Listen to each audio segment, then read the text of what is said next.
You weren't One of the major themes, of course, of the play is the theme of deception.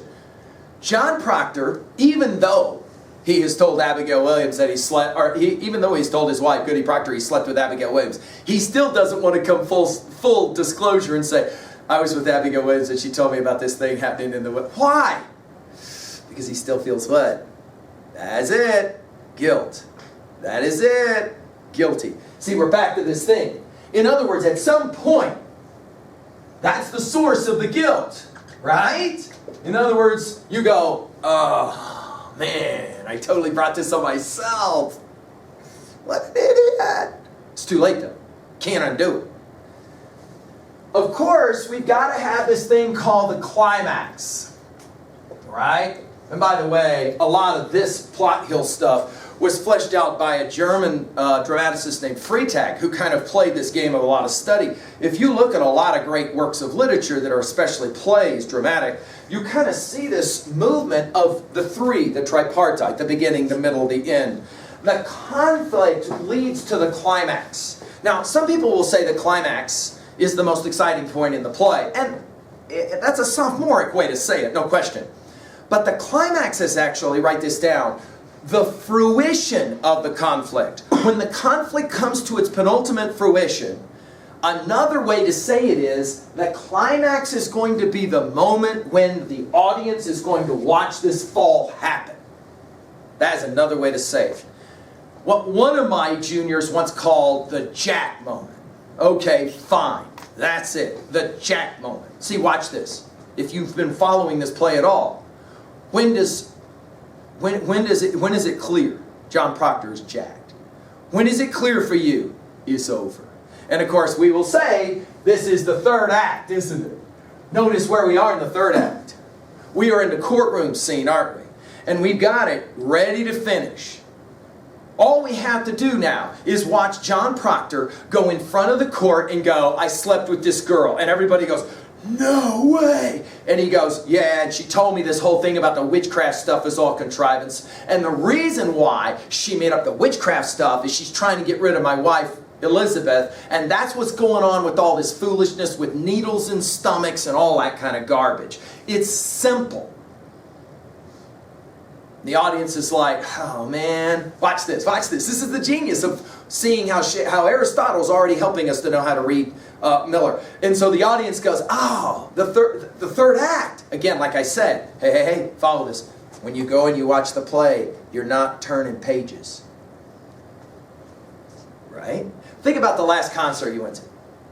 You're an hour in, and you're loving it. You're loving it. This is the most amazing concert. But you start doing this game, don't you? For those of you who've been to concert, I wonder how much more.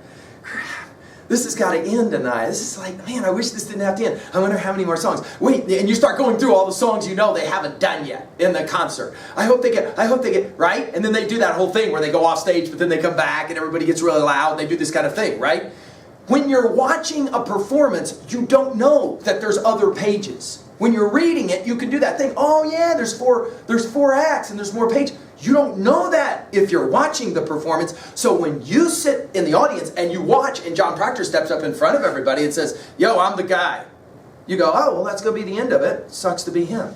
That'll be the end of it, though. And then Abigail Williams denies it. She goes, I don't waste time. I sleep. What are you talking about? That's got no, I didn't do that. Danforth, who kind of comes off as kind of an idiot, does a really smart thing. He brings Goody Proctor in, and he makes her stand with the other two, but they've got their backs turned to her, so that she can't see the face of John Proctor. And the question is simple to Goody Proctor. You fired Abigail, right? Yes, I did. Why? All she has to do is say, because she slept with my man, that's why. I mean, I hate to say it and all, but that's why. No, I ain't letting her stay in my house after she sleeps with my man. No, I got rid of her. And now she's accusing me of witchcraft, and that's why we gotta deal with this. No, that's not what she does. She stands up in front of the judge with her man standing right there next to her, but he can't look at her. And when she tries to make eye contact with him or look at him, Danforth says, look at me, don't look at him. Or when she turns to look at Abigail, when she talks about, look at me, don't look at her. It's like a big spotlight right down on top of her. And the audience goes, for the first time, oh no. Because John Proctor has said, she'll never lie. She'll never lie. So the simple question is, did your husband sleep with Abigail Williams? My husband's a good man. Did you put Abigail Williams out of your house for lechery because she slept with your man? No. If you go to a performance and you see this live, when she goes, no, the entire room goes, there is an audible groan across the audience. Every time I show the performance that Daniel Day-Lewis went on to write, a performance of The Crucible, directed by Arthur Miller, by the way, in this room, every time, even when they know she's going to go, no, my students all collectively go, no way. Because in that moment, we realize he's over. He's jacked. He's jacked. Of course, at the conclusion of the third act, we're about to start the final act, the end, the fourth act. At the conclusion of the third act, you'll remember it. John Proctor says it out loud. God is dead.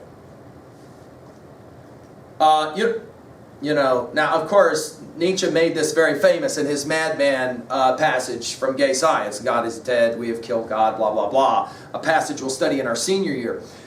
But to say in Salem, in the time we're talking about, right, God is dead, ostensibly means you are dead. Correct? John Proctor's going down. So we finish the third act knowing this is happening. But we still can identify. I mean, Hale says it. I understand why she would lie. Danforth, don't you get it? Danforth, she didn't speak of witchcraft or of lechery. It's done. And the audience is just like, man. Of course, we have a tendency to realize why it would be the case. Elizabeth is trying to protect her man. Why? That simple word that we had you write in your notes early on. Some of you will say, that's the word of all words in this play, and that word is what? Reputation. Reputation. The way people think about you. Elizabeth doesn't want to hurt her man. So she says, no. Alright, so after that, we've got the falling action. Right? This will be Act 4. And here's the thing. We already know John Proctor is adios. We know that. We already know the trajectory of what's about to happen. The French word here is the denouement, the tying up, the bringing together, the finishing of it all. Now the problem, of course, to watch this play in 1953 is that we already know it's called the Salem Witch Trials, where a whole bunch of people got jacked soap on a rope for being witches. We know that. We know that. So our challenge is not so much to ask, is John Proctor going to get out of this? But rather, how is John Proctor going to come to his end? How's it going to work out? And Arthur Miller has one more final surprise for us. It's as simple as this. John Proctor has an escape hatch. Whoa, what do you mean he has an escape hatch? He has an escape hatch. All he's got to do is sign on a piece of paper that says that he was a witch. That's all he's got to do. In other words, take responsibility for something he didn't actually do. That's all he's got to do. If he'll sign it, they're going to hammer it up on the church door. He gets to walk. He gets to go home, be with his wife Elizabeth, and raise his kids. He has a paper in front of him. Everybody in the audience is like, no way. He's gonna sign this thing? He leans over. It's dead silent in the house, in the theater. He signs it. The audience is like, whoa. He's going to assume guilt for something he is not guilty of. Witchcraft? Seriously? And then they say, give us the paper. We're going to hang it up on the church house door. And Proctor grabs the paper. He goes, no, no, no. You saw me sign it. It's good enough. Tell everybody what I did. Tell them I broke down like a woman and I cried. I don't care, but you don't get this paper. What do you mean you don't get this paper? No. If you don't give us that paper, we're not going to accept the confession. Now what's he going to do? And this is the genius of this play. Here we are as an audience again. The real drama is happening in the audience. And we go, oh man. Why didn't he want that paper hung up on the wall? He will say why.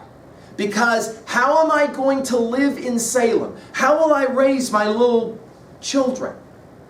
With this thing stuck to the church house door. The very door that he helped hang, remember? He said it earlier. It's my name, he says. My reputation. They say, give us the paper or you hang. And he goes,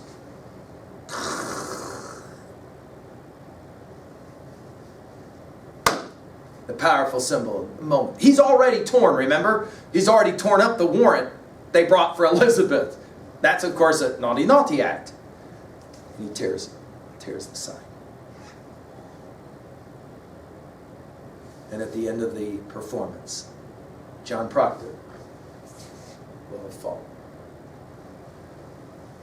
We'll be interested to study, as we get ready. We're just getting ready to study the fourth act. We'll be interested to study how Elizabeth responds to this decision to tear this paper up. She will say something very interesting. She will say, he has his name. He has his rep. Which will lead any kind of modern audience like us, or we might even say postmodern audience, to ask, does reputation matter that much anymore the way it once did? Are we living in a different time? Or is it still the case that what people think about us matters to our identity?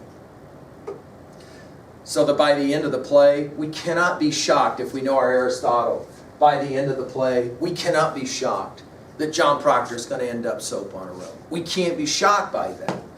But, and this is the key, the genius of Aristotle, and of course why we see this play as a classic work of literature, we know it's going to happen, but we're still blown away, sad by it. No matter how many times we watch the scene, we're still like, oh, sad. It's emotional. Why? Because any human being by the junior year of high school has been in a situation where there was no way out. There was no easy answer. All right, I'm going to do A. Well, that'll get me jacked. All right, I'm going to do B. Well, that'll get me jacked.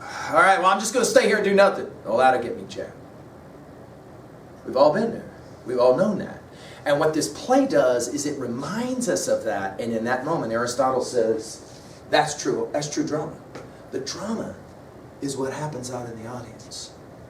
And of course, if you're sitting next to other people in the audience, you're blown away by the fact that this is happening individually to you as you're watching, but then you look and you see other people are emotionally involved. Last time I took a group of students to watch this play, a lot of people were crying at the end of the play. All my students and most people in the house had already seen and studied this play, and yet, it's still powerful. Why? Because there's a sociological component. We're all sitting there watching it together, huh? And we're like, oh man, this totally sucks to watch this guy go down, and it reminds me a lot of a situation I was in once. Well, there you go. We're going to turn now to page 1216, 1217, and we'll get into the final fourth act of the Crucible and watch John Proctor go bye-bye. Thank you.